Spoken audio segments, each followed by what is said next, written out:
Well, closer to home, tonight a D.C. woman says she feels left behind. Her car was badly damaged during a shooting near Dunbar High School back in December. Now, she wasn't the target, but she tells Katie Lusso she's paying the price. And tonight she's sharing her story only with WUSA 9, hoping to shine a light on the lack of support that exists.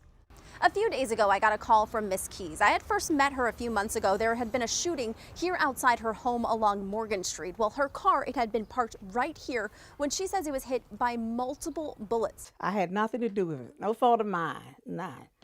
And I'm sitting here in my chair. The same chair she was resting in the afternoon of December 17th. And just sit down to relax when I heard the gunshots. And when I went outside, I found the bullet holes in my car. She spoke to WUSA 9 that evening. I was in my house asleep. Okay, and what happened? Boom, boom, boom, boom, boom.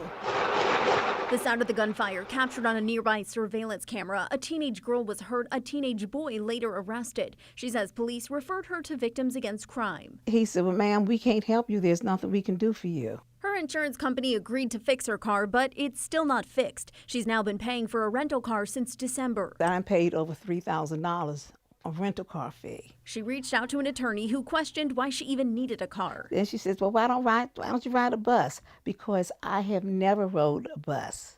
Well, what about Uber?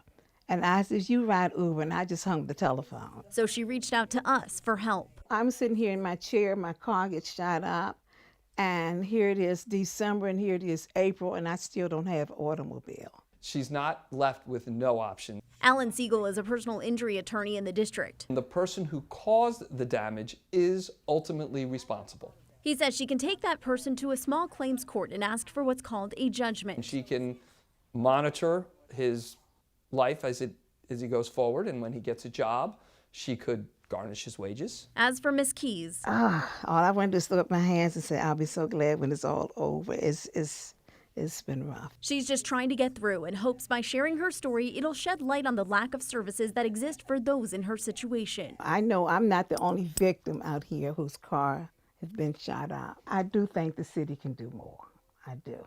In Northwest D.C., I'm Katie Lusso, WUSA 9.